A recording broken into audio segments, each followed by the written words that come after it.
Hello, my fellow car modelers. How you doing today? We have got a cool episode of Luka's Unbuilds, and what that is my kits that stalled out and I got put back in the box and they're up on the shelf again, never to be finished. Or I can't say never to be finished. I have to say just not finished yet. Sometimes they sit for a while, but this is a very interesting one that I have been wanting to show you all, and I actually do want to eventually get back on it. It is a concept idea I have carried with me for a long time. It's changed here and there in the idea. This was built in 1989 or 90, or I got that far with it. And as you can see, it started life as, a NASCAR race car model kit, the Monte Carlo SS with the Aero Coupe, but it looks like a street car.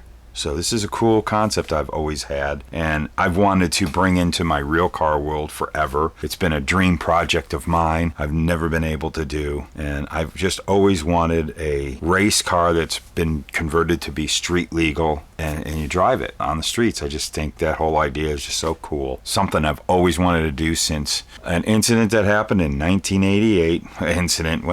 A possibility or something. I was on a drag race team. A buddy of mine owned the car. Came from a very rich family, but so he had the means and stuff like that, and I tagged along and learned a lot. We used to drag race this one car, and an opportunity, and this was about 1988, there was an opportunity he told me about and asked me if I wanted to partner with him to go buy an actual old IROC race car, the ones from the 80s. It was about a 1986 season or something, full-blown race car, and we thought, wouldn't it be cool to get that car and put lights in it, license it, drive it on the street, all that stuff. And that idea stuck in my head forever. And of course, I bring it, to model car form. My original idea was really, really going over the deep end and trying to create like someone bought an old used stock car and really make it street. And I just thought it would be cool. I always loved this color, the factory color from GM. For the Monte Carlos, that's the actual color. I had it mixed at a paint supply place. I believe it was base coat, clear coat. It might be a single stage. I can't remember. I painted that in 1989, 90. The decals, I don't think they were kit. I think I used Fred Cady decals, and I'm gonna show you more about this car. If I grab it, it's actually very disassembled. It'll fall apart, but I got cool things I want to show you. So I'm gonna take it apart here in this video. The whole idea was that I wanted to keep that NASCAR look, but I wanted it to fake people out and it'd be a street car. So I had, these really cool ideas. I cut some of the bars out, but not all of them. But we'll look real close. I actually have carpeting in there. I'm not real pleased with the carpeting. I don't think I'd ever do it this way again. There's a lot of things I wouldn't do.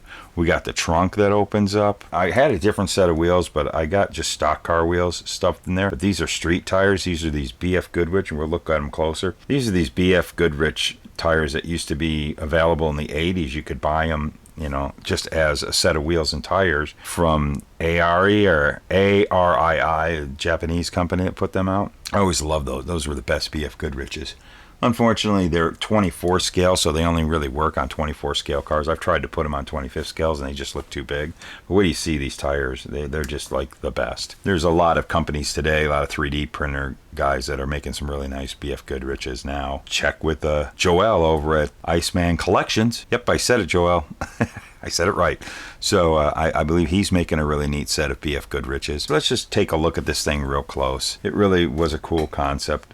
I had done a lot of modifications to the stock car body to make it more of a street car. It's probably going to be best. This thing's going to fall apart. I only have these tires. The other side doesn't have tires. You see the back window wants to come off. I had opened the trunk, which, heck, we'll start off with that. Let's just look at the trunk. I even have a license plate, but I cut out that license plate area. I had a couple of buddy of mine that back then that owned the real thing, so I was able to look at their trunk and how that was, because in the stock car this is all filled in. So I added this. I think I used parts of the stock bumper from the stock Monte Carlo, but I built this all up with sheet plastic just to look kind of like the way the trunks are in the Monte Carlos. I was trying to make stock car type. I don't know if you can see that. Really delicate hinges. They already, like, one broke off here, and I've got the hinges over here. And I was going to put a small wire or bolt in there. Then you can see in the trunk, there's that stock car. This is actually from the old MPC kits. I always like these these fuel cells. I always used to adapt them into the monogram kits because I didn't like the fuel cell in the back of the monogram kits. I even brought the carpeting into the trunk. I kind of wish I didn't. So I took the stock tail lights right here.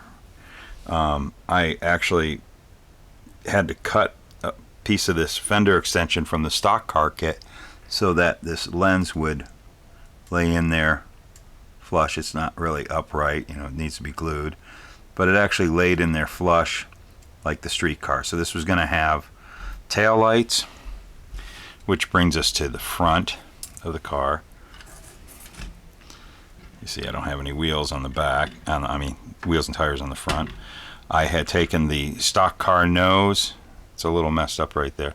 I had cut the grill out of the street car Monte Carlo SS from Monogram, and I cut out the blanks for the headlights because this is the stock car nose, but I wanted to have a stock looking grill, so that got all carved out of the Monte Carlo SS street car, and I was going to put the headlights from the Monte Carlo SS street car. If I was to do this today, come to find out later on in other little building exercises that the nose off of the street car actually fits right on the stock car bodies. That's kind of cool, and then you can have the Monte Carlo SS logo right there. And now there is some great 3D printed grills, and I did it right there. I did this video. Jim Rogers from Salvino's JR Models. So if you contact Jim at Salvino, no S at the end, just Salvino.us, and you will be able to send him an email, and he does a lot of great 3D printed parts. Check out that one video that I did.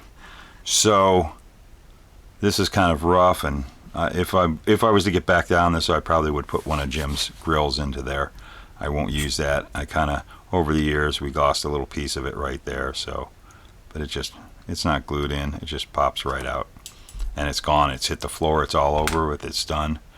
We've gotten some road rash. This thing's been in a box for 30 years, so let's take this body off, and you can see it's just the stock car chassis.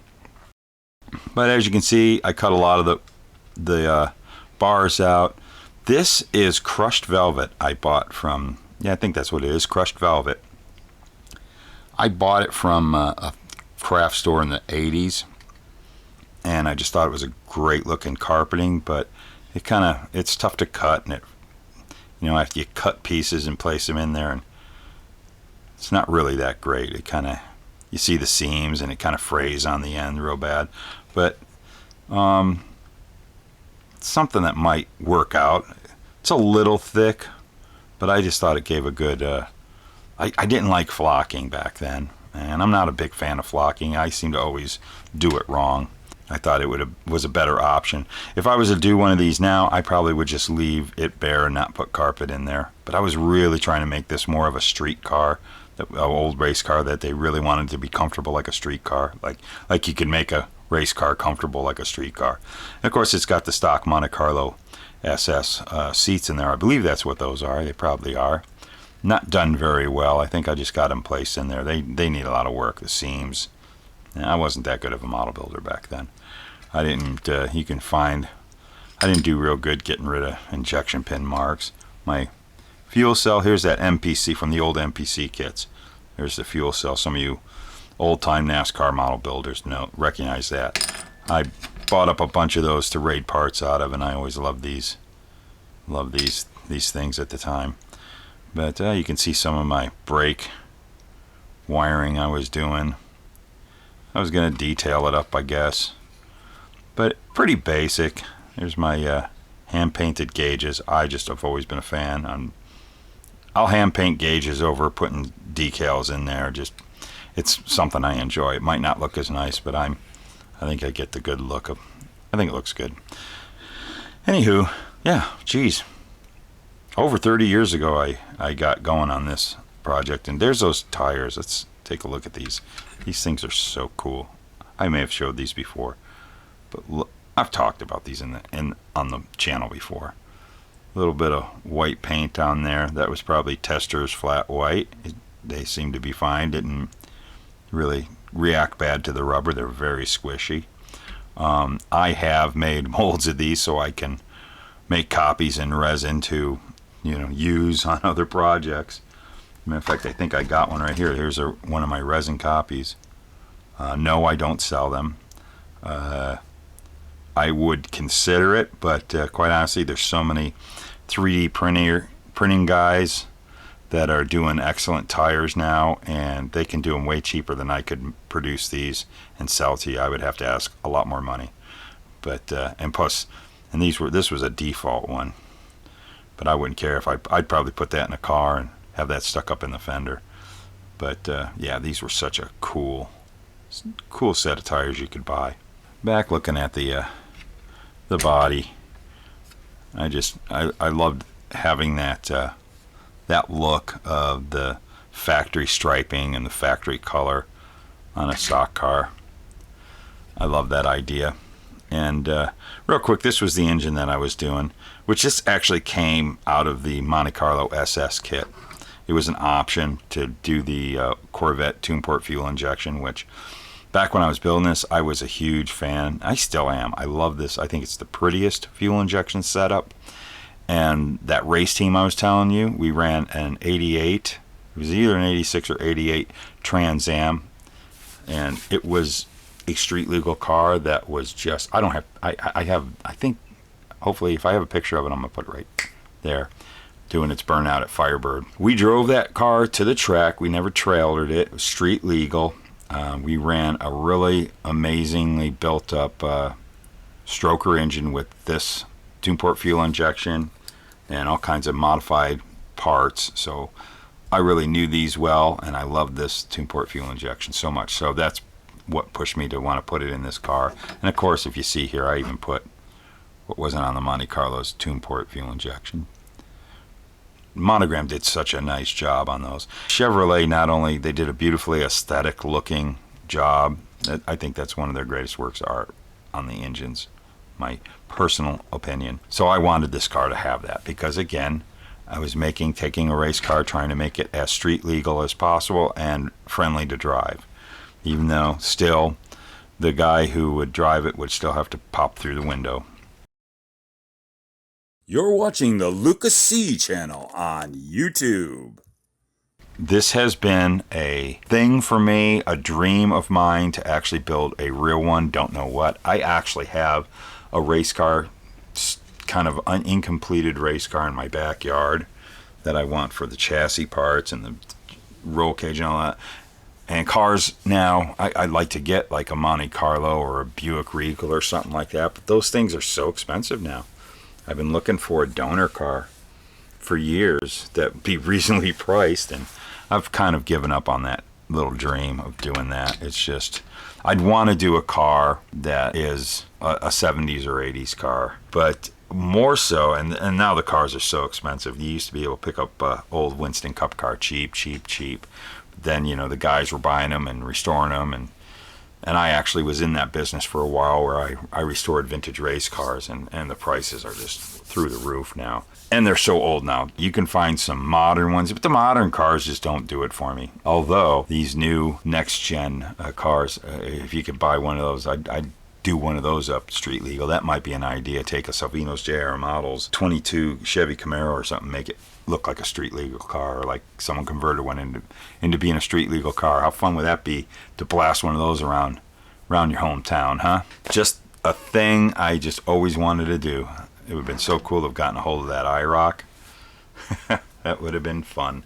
Looking at it, I've always wanted to get back on this. I don't think it would be that great of a build because my skills were way different back then. Not as I could do a better job now, and I also would do it a little different. And I actually have the idea of doing one with a Pontiac Grand Prix. I really love the Pontiac Grand Prix. I think those look cool in race trim, and if it was street and slammed, big tires, that'd be the way to go. But there's my story. Cool kit. I had this on my mind. I've been wanting to pull this out and show to you guys. It's a neat idea, something fun to do. It's neat. Just a different thing to do with your NASCAR builds. And that's something, so you guys aren't into NASCAR building NASCAR race cars, you don't care about the sport, you're not into building anything, there's an idea for you. Pick up an old NASCAR kit. Salvino's JR has been pumping out the 80s cars like crazy, and they got some really cool ones coming that we haven't seen in a long time. Pick yourself up one of those and do a street car out of it. Something different. What a cool hot rod, huh? Well, we're going to get out of here, but if you get a chance, go check out my merch store. Description down below, there's a link to it. You can find it on Teespring, or it's now called Spring. And we've got our mugs, our shirts. We got all kinds of cool stuff. Help support the channel. We need all the help we can get. Be sure to go over on Facebook and go to my Luka Cee products page. Like that page, and you can keep up with all my products and when they're restocked and new items that are coming out. I got new items coming out over the next couple of weeks. You guys are going to be mind blown by. And if you want to become one of my producers, man, description below has a link to my Patreon. Great bunch of people. And those are the guys and gals that you are going to see at the end of this video when I say what I always say after I say this. Why do we build model cars? Because they're fun. Here's the producers.